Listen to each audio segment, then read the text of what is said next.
Salut à tous, c'est Valentin et aujourd'hui nous accueillons Antoine Méchin dans le podcast Loop sur le triathlon. Le peu de courses que j'ai fait en 2020, je les ai très bien faites. C'est là où j'ai vraiment le plus progressé. Et là, j'ai senti que j'avais franchi un bon palier. C'est une découverte, une super découverte de ce sport qui m'a énormément plu très rapidement. La progressivité dans l'entraînement, c'est essentiel.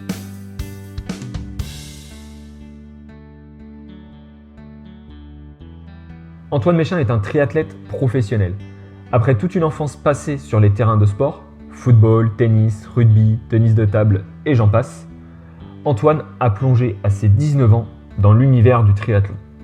C'est un sport qu'il a décidé de placer au cœur de sa vie, puisqu'aujourd'hui Antoine est triathlète professionnel et il a également sa structure d'entraînement Mesh Training. Dans cet épisode, nous allons discuter de son parcours et surtout de la vision qu'il a de ce sport. Je laisse place à notre invité du jour, Antoine. Hello Antoine, je suis ravi de pouvoir échanger avec toi et je te souhaite la bienvenue dans le podcast Loop sur le triathlon. Pour commencer notre échange, pourrais-tu te présenter s'il te plaît? Écoute, salut Valentin, moi c'est Antoine Méchin, j'ai eu 32 ans. Je suis triathlète sur le circuit pro depuis 2 ans maintenant. Voilà, je suis le papa d'un petit garçon depuis un mois. Voilà, j'ai une chérie avec qui je partage ma vie depuis de nombreuses années maintenant. Et puis j'habite en Charente-Maritime entre Royan et l'île d'Oléron en gros, du côté de La Palmyre s'il y en a qui connaissent. Ok, trop cool. Merci pour cette petite présentation. Pour lancer le podcast, est-ce que tu peux nous expliquer une journée type de ton quotidien lorsque tu prépares par exemple un Ironman? Une journée type, alors pas vraiment en ce moment, mais en vraie préparation, on va dire que moi j'aime bien caler une course à pied à jeun. Très souvent je fais ça, donc je peux même caler une séance sur cette séance à jeun, sur cette sortie à jeun. Généralement c'est pas des séances à haute intensité, mais en tout cas j'aime bien courir à jeun, donc je cale ça dès le réveil. Aux alentours de 8h, 8h30 au plus tard.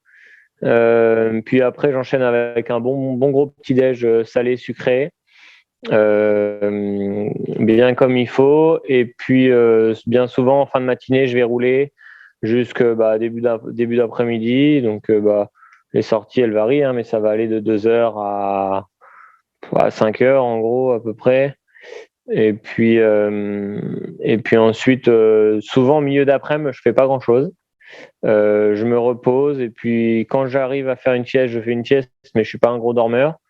Ces derniers temps, j'ai beaucoup d'occupations autres que le triathlon, donc je suis occupé dès que je m'entraîne pas. Donc voilà, mais en tout cas début d'après-midi, milieu d'après-midi, disons, je fais rien.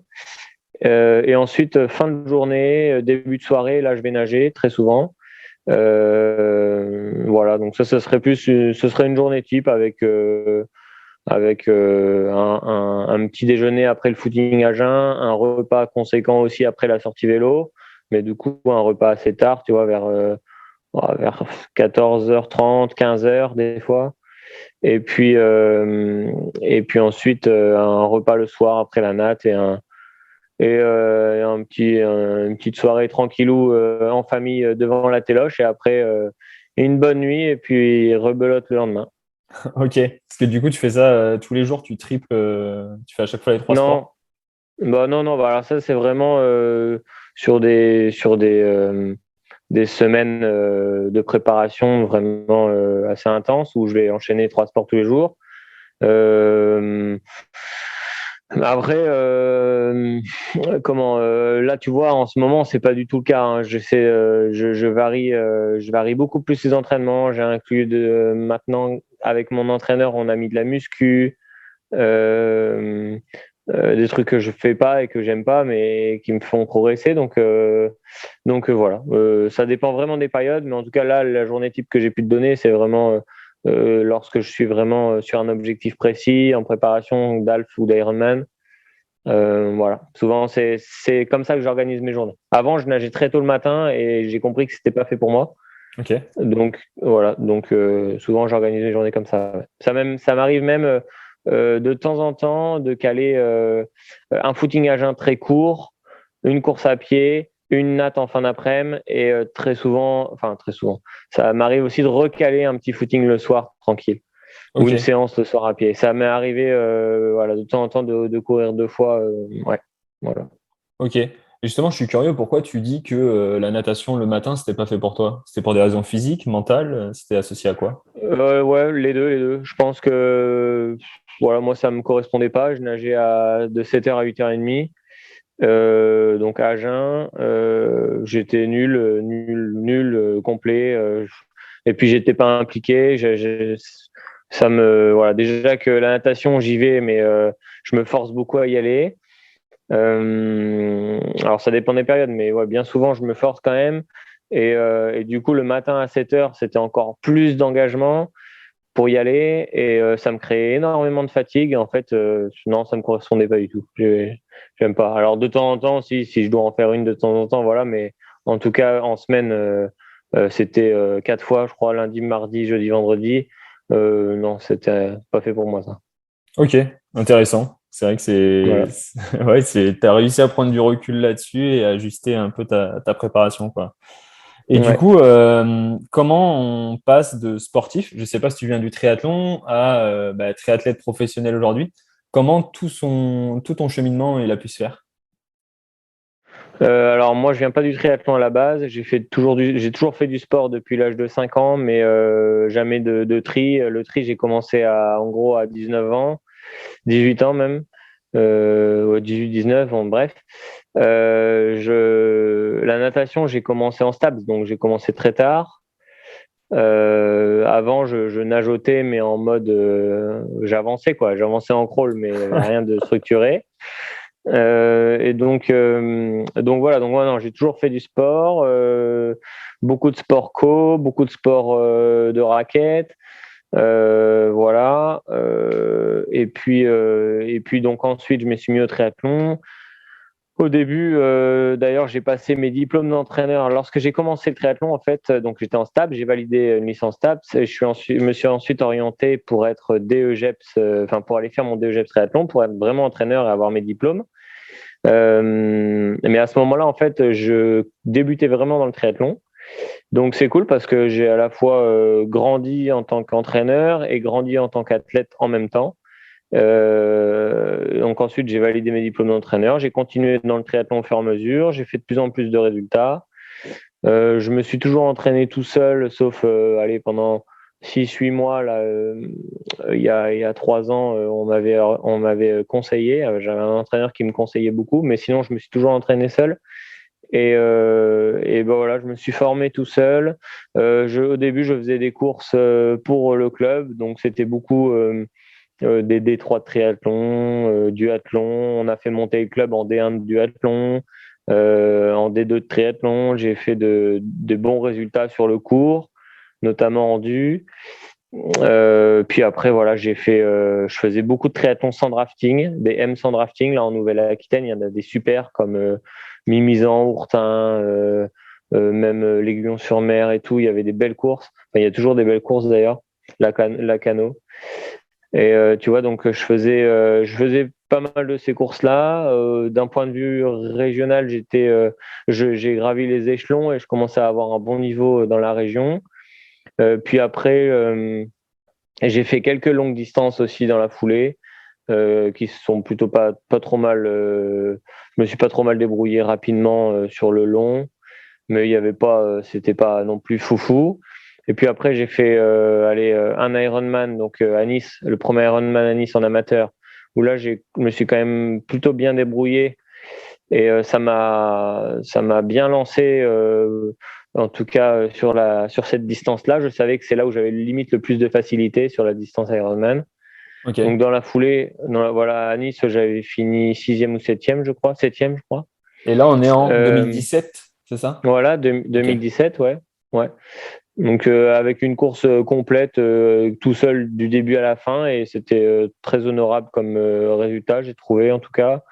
Donc en plus, ça m'a qualifié pour Hawaï. Donc le deuxième triathlon Ironman que j'ai fait, c'est à Hawaï en 2017. Donc là, j'ai fait aussi un bon résultat parce que j'ai gagné dans ma catégorie d'âge et j'ai fait quatrième amateur. Donc ça, c'était bien aussi.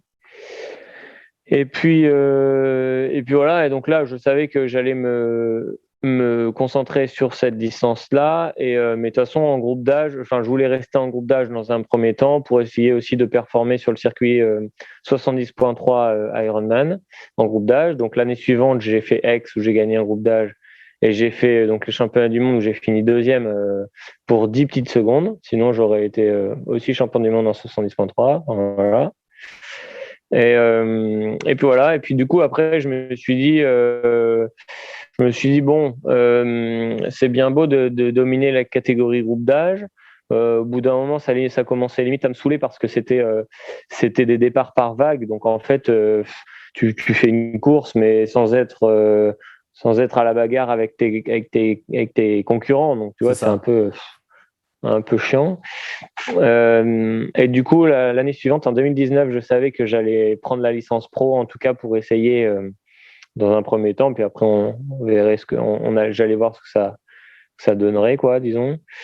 Et j'ai voulu absolument faire un dernier 70.3 en groupe d'âge à Oman en 2019 où j'ai fait une super course tout seul, pareil du début à la fin, et j'ai gagné la course.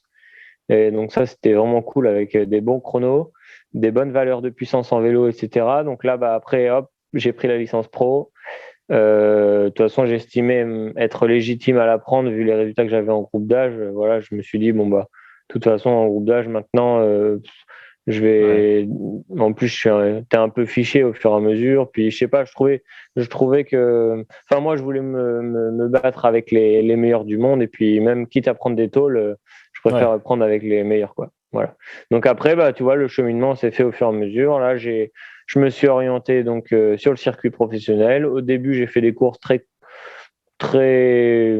un peu en dents de scie. Je faisais des très bonnes courses à pied, souvent dans les meilleurs temps courses à pied.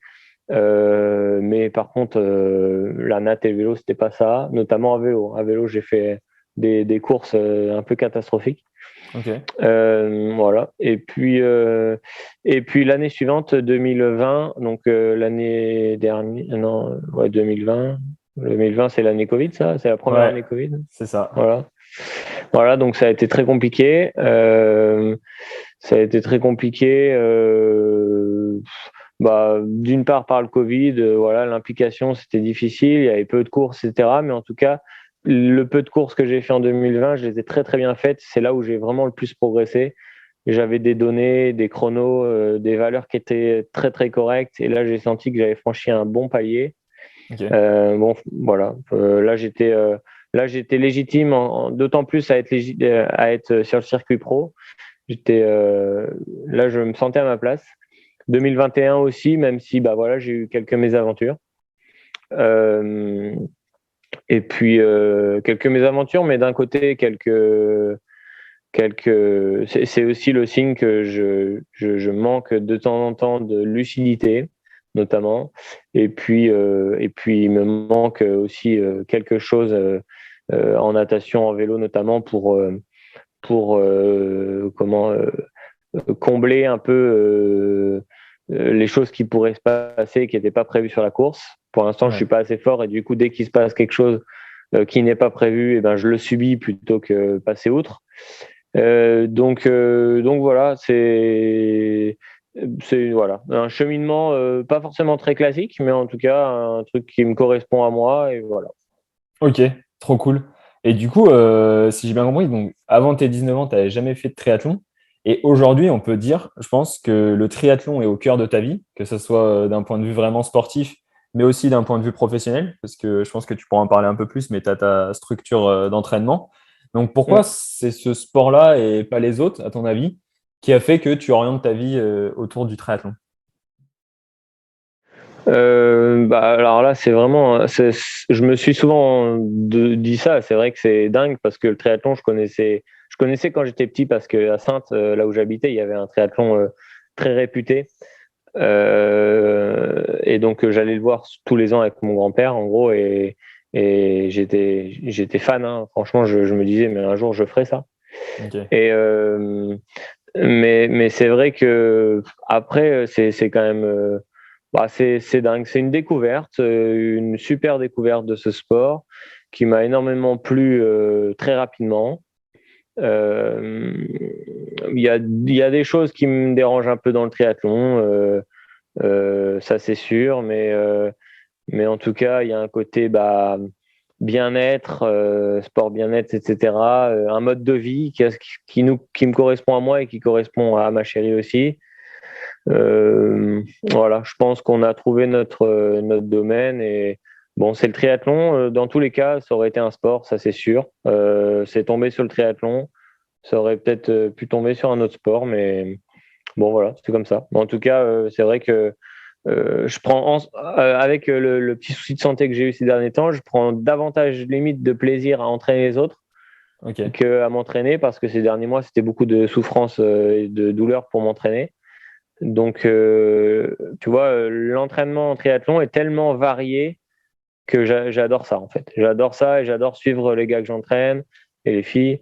Et ouais, c'est un sport tellement varié que je prends plaisir à la fois à entraîner et à la fois à le pratiquer. Ok. Et aujourd'hui, tu arrives à vivre du coup avec le triathlon, avec ta structure d'entraînement et le fait que tu sois professionnel ou pas? Avec les deux, oui.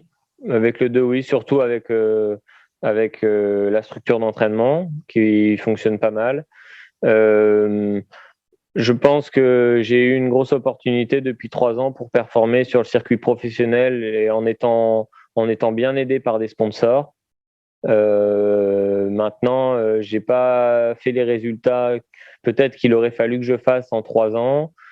Donc, j'ai perdu quelques sponsors. En plus, avec mes péripéties, là, j'ai perdu quand même quelques aides financières importantes. Donc, heureusement que j'ai ma structure d'entraînement et que j'ai les gars que je suis au quotidien. Heureusement que j'ai ça, ouais. Après, j'ai encore quelques soutiens financiers et quelques sponsors matos, notamment Triloop et puis Specialized. Voilà, j'en oublie, mais tu vois, Hammer Nutrition. Là maintenant, je vais avoir aussi en trifonction, je vais mettre la trifonction le petit vélo que je trouve magnifique. Donc non, j'ai quelques soutiens matériels. Bon, en financier, je t'avoue que voilà, c'est un petit peu plus compliqué d'un point de vue triathlétique, mais sur la structure d'entraînement, ça fonctionne pas mal, donc voilà, ça va comme ça. Ok, ouais, c'est cool. Et du coup, si des auditeurs nous écoutent et qui souhaitent monter un peu leur structure d'entraînement pour justement mettre le triathlon eux aussi au cœur de leur vie, par quelles étapes tu passes aussi pour créer ça? Parce que c'est un peu une création d'entreprise avec ton sport qui te demande beaucoup d'énergie. Comment tu arrives à Ouais. gérer tout ça et te lancer ce nouveau défi justement en disant, allez, je me lance? Ouais, alors je pense que, tu vois, on voit beaucoup d'entraîneurs et de structures d'entraînement qui se montent ces derniers temps. Alors moi, j'ai un regard un peu, en tant que professionnel de l'entraînement, sorti de STAPS, puis ensuite formé dans l'entraînement, j'ai un petit peu de mal avec ceux qui créent leur structure et qui n'ont aucune suivi, aucune formation, parce qu'il y en a quand même beaucoup. Et donc, je dirais que la première chose à faire, c'est de se former dans ce métier d'entraîneur, parce que c'est pas un métier. Enfin voilà, faut un minimum de formation. C'est pas parce qu'on a fait, tu vois, 2 ans de triathlon dans sa vie qu'on est capable d'entraîner. Donc, je pense que la première étape, c'est de se former. Ensuite, de prendre expérience, par exemple, au sein d'un club, au sein d'une ligue, au sein d'un comité départemental, pour être au quotidien un peu avec des jeunes, des adultes, tu vois, entraîner, encadrer des séances d'entraînement, vraiment être sur le terrain. Et ensuite, je pense que le coaching à distance, créer sa structure d'entraînement, ça peut venir dans un second temps où là, c'est tout simple, hein. Le gars qui veut faire ça, il a juste à créer par exemple son auto-entreprise. Il crée son enseigne, sa structure d'entraînement. Il utilise maintenant, il y a quand même pas mal de plateformes à disposition. Alors il choisit celle qu'il a envie d'utiliser. Moi, j'utilise maintenant iDoSport, qui a été mis en place par Fred Belaubre et sa chérie Charlotte Morel. Et c'est une plateforme qui est vraiment très intéressante, en tout cas moi qui me correspond vraiment bien. Mais il y en a d'autres, tu vois, il y a d'autres plateformes. Donc voilà, je pense qu'il faut faire les choses étape par étape faut pas brûler les étapes parce que sinon t'es pas crédible dans ce que tu fais. Et voilà. Tu vois, moi jusqu'à maintenant, je voulais pas, par exemple, entraîner d'autres professionnels parce que je considérais que je manquais un peu d'expérience d'une pratique pro. Je je n'avais pas le temps nécessaire pour le faire et puis voilà. Mais là, au fur et à mesure que j'évolue, bon, j'ai encore quelques années de triathlon devant moi, mais je pense que tu vois, là, maintenant, je sens que ça va être le moment où je vais pouvoir accueillir des athlètes d'un plus haut niveau encore, bien sûr, tout en gardant les groupes d'âge. Hein. Ouais.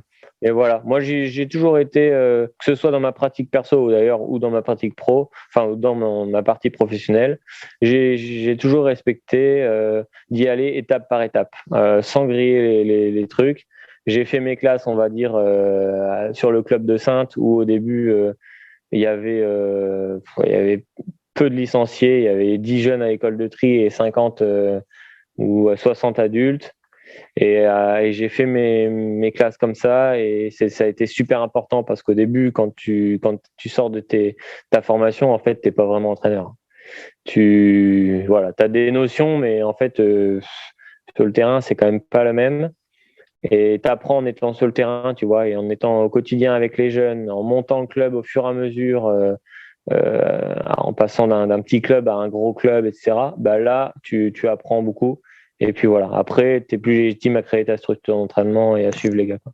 Ouais, c'est sûr. Et toi, de ton point de vue donc personnel, tu te fais suivre aussi maintenant par un entraîneur? Oui, bah, comme je t'ai dit, en fait, là, ça fait peu de temps, mais j'en ai besoin. J'en ressens vraiment le besoin. D'une part pour moi, pour ma pratique, parce que je restais toujours dans mes facilités. Il y a des choses que j'aime pas faire et du coup, j'y allais jamais. Donc ouais, j'en ressentais vraiment le besoin. Par contre, je suis super exigeant. Donc ma chérie, elle m'a dit que j'étais inentraînable. Donc et je pense qu'elle a pas trop tort. Mais en tout cas, j'ai bien réfléchi et j'ai trouvé quelqu'un qui est très compétent, qui est très légitime, qui a une très très grosse expérience et qui à la fois enfin lui a pratiqué à un très bon niveau. Hein, c'est Romain Lieu qui a été conseiller technique national aussi à la Fédé, que j'ai eu en formation DE. Donc voilà, moi j'ai besoin de me sentir d'avoir confiance voilà en la personne qui m'entraîne, comme tout le monde je pense. Ouais. Mais voilà, mais du coup ouais, Romain il va m'entraîner là et puis bah c'est cool parce que ça va me faire voir autre chose et puis en plus ça va me faire grandir aussi en tant qu'entraîneur parce que il va utiliser des choses que moi j'utilise pas forcément, tu vois, et donc c'est cool ouais. Je vais apprendre des choses à la fois pour ma pratique du triathlon et pour la partie entraînement en fait, donc c'est cool. Ouais, c'est sûr. Ok, trop cool. Bah, je pense que ça va t'apporter, ouais, vu comment tu le vois, et tu es en train de prouver à ta copine que justement, tu peux te faire entraîner. C'est beau. Ouais.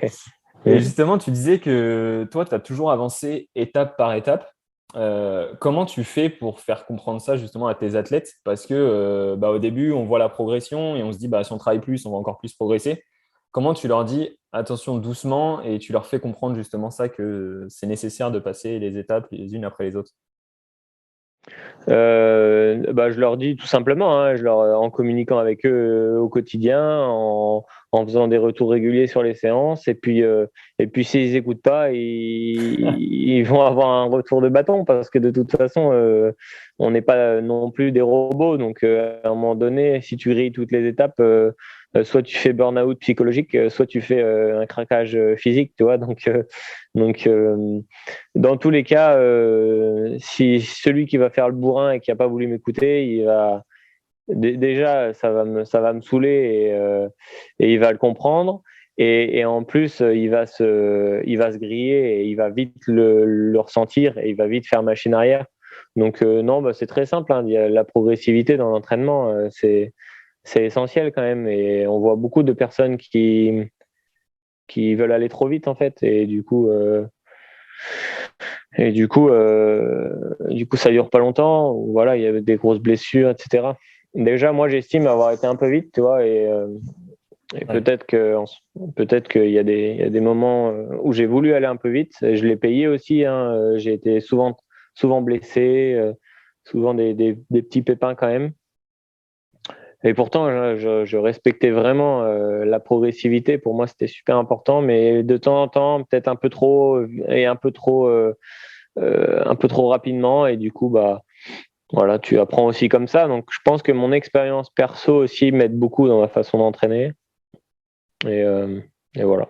Mais après, on a des outils en ce moment.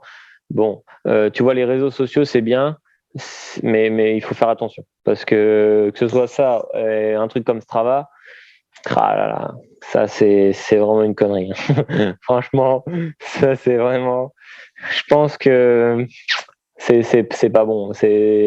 Moi, je veux quasiment plus rien mettre sur Strava parce que, bon, je suis pas. J'ai pas envie que d'autres peuvent comparer avec ce que tu vois, s'ils comparent avec ce que je fais et qu'ils veulent faire la même chose et que ça fait 1 an qu'ils font du triathlon, c'est complètement ridicule, tu vois. Il peut, ouais. Donc, bon, voilà. Ok, c'est cool. Je voulais vraiment orienter sur la partie mentale avec toi pour finir un peu ce podcast, parce que c'est quelque chose qui m'inspire un peu dans ta personne, même si c'est vrai, les réseaux sociaux cachent beaucoup de trucs, mais je voulais faire un petit peu un focus sur l'Ironman de Lake Placid, où tu fais une Mhm. très belle course. Il y a un fait de course que je pense que tu vas nous expliquer juste après. Je me demande comment Mhm. tu le subis et derrière comment tu te relèves et quelles sont tes forces justement pour te relever.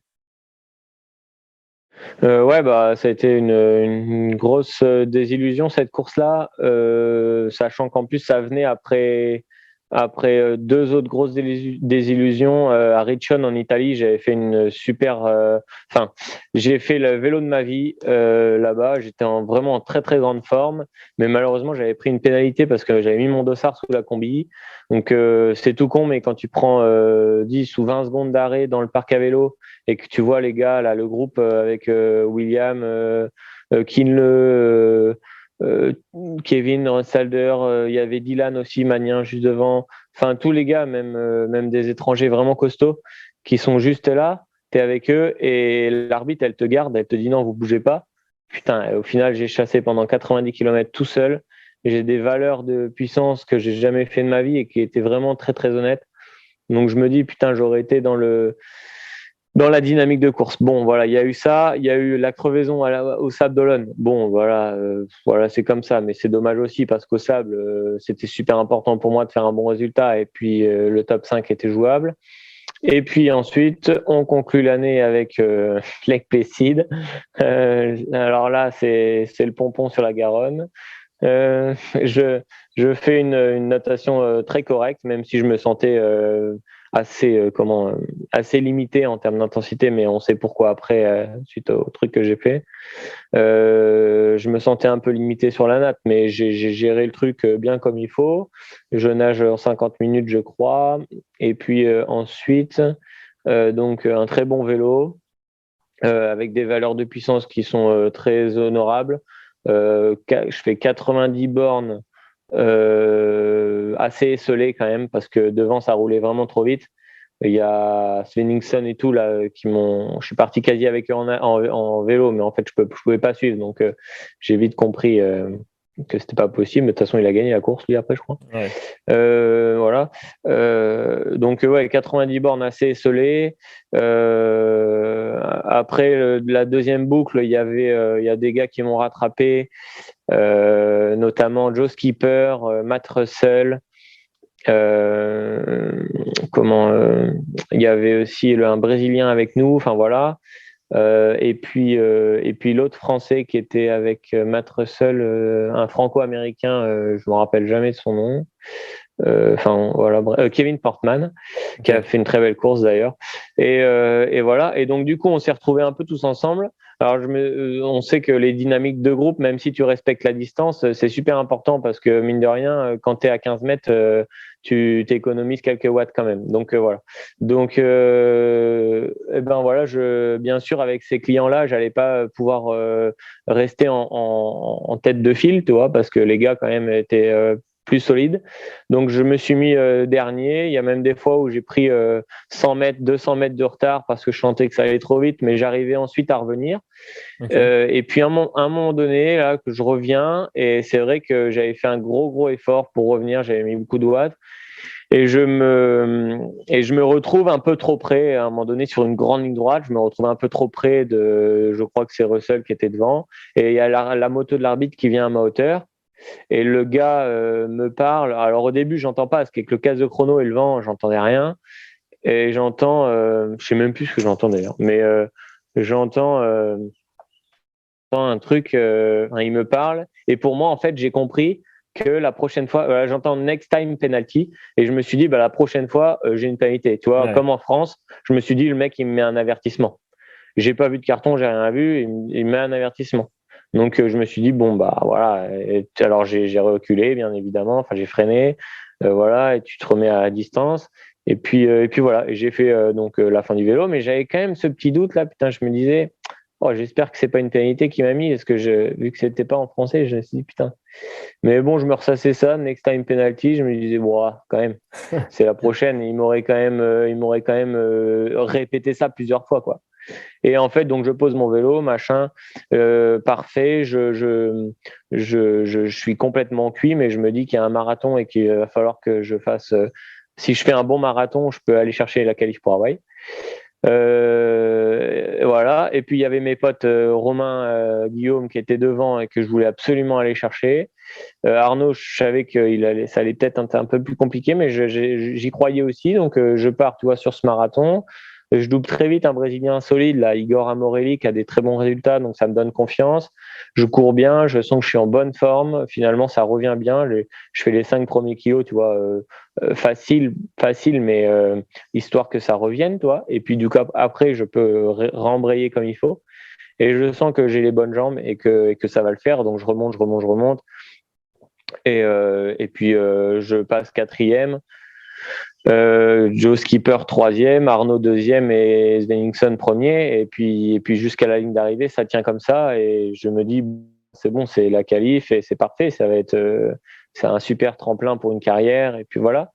Et puis du coup, super content. Quand je vois Arnaud, t'imagines à la ligne d'arrivée, t'es trop content. Mais j'avais toujours ce petit doute là, même sur le marathon. J'ai demandé à un collègue là qui vérifie quand même si j'avais une pénalité. Bon, après, il m'a dit que j'en avais pas, mais il n'a pas vraiment pu vérifier, mais voilà.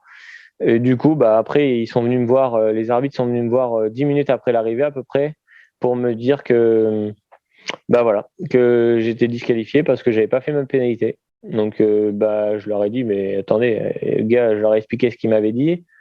J'ai pas vu de carton, etc. J'ai pas vu il y avait pas de numéro quand je suis passé à connaître la penalty tente là. J'ai regardé, il n'y avait pas de numéro, rien. Donc du coup, voilà, je me suis pas trop inquiété. Et en fait, si, il me l'avait bien mis. Et il me l'avait bien mise. Et du coup, voilà, ils m'ont disqualifié. Ils ont rien voulu savoir. J'ai envoyé des mails de comment on dit, mais De réclamation. de réclamation, voilà, pardon, à Ironman. Alors, tu sais, Ironman, c'est une firme privée. Donc, j'ai vite compris que ça allait être impossible. D'autant plus que le dernier qualifié à Hawaï, à Lake Placid, c'était un Américain bien connu, Matt Russell. Donc, s'il me maintenait à ma 4e place, Matt Russell n'était pas qualifié pour le prochain championnat du monde. Donc, bon, voilà. Il y avait plein de choses qui ont fait que c'était mort. Pourtant, on a parlementé pendant au moins 1 heure. Non, ça servait à rien. J'ai envoyé des mails et tout, ça servait à rien. Et puis voilà. Et puis tu rentres chez toi avec t'as habité ton couteau. t'as laissé beaucoup d'argent pour aller à Lake Placid pour faire un super bon truc. T'étais bien en forme et au final, ça a servi à pas grand chose. Mais c'est comme ça, c'est la vie. Ouais, tu le prends, tu le prends comme ça et tu arrives à te relever derrière, quoi. Franchement, en plus, juste après, là, j'ai fait ma réaction au vaccin. Ouais. Au final, je l'avais déjà, mais voilà. Non, honnêtement, ça m'a un peu plombé. Là, tu vois, pour te donner une idée, j'ai même pas prévu de course encore, hein. J'attends de voir vraiment l'état de forme qui va remonter. Et puis Et puis non, bah après, voilà, c'est une grande déception, mais je me dis aussi une chose, c'est que au final, vu qu'Hawaï avait été décalé à Saint-Georges, je n'aurais pas été à Hawaï. En fait, j'étais qualifié pour Saint-Georges, donc au final, bon, c'est pas grave. J'ai plus qu'à recommencer et à me qualifier pour Hawaï, et puis et puis voilà. Après, il faut être réaliste. Il me manque encore un peu de watts sur le vélo, sur Ironman, pour pouvoir espérer être un peu mieux placé. En tout cas, ça c'est sûr. Ouais. Je pense que j'ai une bonne marge de progression sur la course à pied, mais on va travailler pour ça. Voilà. En course à pied, vélo, je pense que c'est là où j'ai de la marge. En natation, je pense que je suis un peu, je peux pas monter plus haut, mais bon, c'est déjà bien. Jamais j'aurais pensé nager 50 minutes sur Ironman. Ouais, c'est déjà honorable. Ouais. C'est sûr. Donc voilà. Ok. Et C'est sur comme la ça. partie mentale, tu es accompagné par quelqu'un ou non? Tu fais ça tout seul avec du recul Alors sur toi-même? j'ai eu une expérience avec un préparateur mental qui m'a suivi pendant 6 mois. C'était en 2018, Ok. après Hawaï, 2018. Ouais. Mais en fait, j'en ressens pas le besoin. Franchement, j'en ressens pas le besoin. Je sens que mentalement, c'est pas vraiment là où j'ai besoin d'être suivi. Voilà. Ok. Mais je Super. comprends ceux qui font appel à un préparateur mental et je pense que c'est quand même super utile pour certains profils. Moi, j'estime que j'en ai pas besoin. Ok. Bon, franchement, c'était trop cool. On va finir par les deux questions que j'ai l'habitude de poser. La première, c'est quel est ton plus beau souvenir en triathlon? Mon plus beau souvenir en triathlon, je pense que ouais, il y en a peut-être plusieurs, mais je dirais Hawaï 2017, c'est quand même pas mal parce que c'était une grande surprise. Mais je dirais Oman 2019, ma dernière course en groupe d'âge, c'était vraiment sympa parce que c'était un voyage super exotique et assez atypique que j'avais fait avec ma chérie. Et puis en plus, j'avais vraiment fait une course très correcte avec un parcours vélo magnifique sur des routes. Putain, c'est un billard le truc, c'était incroyable. Ah ouais. Un billard mais vallonné, donc c'était bien sympa. Donc ouais, je dirais Oman et Hawaï 2017, c'était, je pense, mes deux meilleures courses. Et puis il faut en mettre une en pro aussi. Donc Ouais. en pro, je dirais que mon plus beau souvenir en pro, c'est peut-être les sables l'an dernier, parce que j'avais fait une course très bonne. Ouais, j'avais fait sixième avec il y avait une grosse start list suite au Covid là. Ouais. Il y avait vraiment un gros niveau. Donc non, ouais, je dirais ça, voilà. Après, j'ai plein de bons souvenirs en triathlon en tout cas. Ouais, c'est sûr. En plus, tu voyages en même temps. Enfin, c'est vraiment. Tu vis le triathlon, on va dire. C'est Ah vraiment oui, cool. à fond, à fond. Et la Après, tu dernière. sais, le voyage, Ouais. depuis le Covid, les voyages, franchement, c'est C'est barbant. Putain, ouais. pour aller à Lake Placid, j'ai cru que j'allais jamais y arriver là-bas. C'était horrible. J'ai vu tes différents tests PCR. C'est Ah l'enfer, oui, ouais. test PCR, il fallait un papier que j'avais pas, enfin plein de trucs. Mon numéro de passeport sur ce même papier qui demande aux États-Unis qui était pas bon, il y a un chiffre qui était pas bon. Du coup, j'ai failli pas pouvoir rentrer aux États-Unis. Enfin, depuis le Covid, je te jure, c'est horrible. Là, ceux qui font les JO d'hiver là en Chine, Ouais. bon, voilà, tu parles d'un truc, toi. Ouais, Ça va être horrible. c'est Enfin. compliqué. On va en passer de cette période. Mm. Espérons. Et Ouais. dernière question, lors d'une séance d'entraînement difficile, par exemple en natation, vu que ça a l'air d'être compliqué, tu te dis Mm. quoi dans ta tête mentalement lorsque tu enchaînes les longueurs? Euh, Moi, en fait, j'ai l'habitude de me dire que j'ai une image, c'est que j'accumule les Lego, en fait, si tu veux. Tu vois, les pièces de Lego, je les monte les unes sur les autres Ok. pour au final créer quelque chose de bien sympathique. Et ben, une longueur, c'est une petite pièce de Lego supplémentaire, tu vois. Et si tu mets pas cette petite pièce de Lego, et ben, dans tous les cas, il faudra la mettre pour franchir le palier. Donc, dans tous les cas, il faut aller la faire, quoi. Voilà, c'est mon image. Voilà, à vaut ce que ça vaut, mais Ok. Du coup, pendant la séance, voilà. tu te dis, allez, je rajoute cette petite étape, quoi. Ah ouais, je rajoute cette petite étape qui est toujours importante, même si c'est du souple, même si c'est du à bloc, du très difficile. Bon, voilà. Ça Ok. reste un petit truc de Lego en plus. Ça. Ok. Trop stylé. Ben, merci Antoine, merci pour ce podcast. C'était vraiment trop cool. Un bon partage d'expérience et une bonne vie autour du triathlon. Donc je pense que ça va apporter pas mal d'informations à nos auditeurs. Merci. Avec plaisir. En tout cas, merci à toi de faire ce genre de podcast. Et puis bravo pour Triloop, c'est une marque qui est vraiment sympa. Bah merci, c'est trop cool. Allez, à la prochaine. Au Ciao. plaisir. Salut. Nickel. Salut.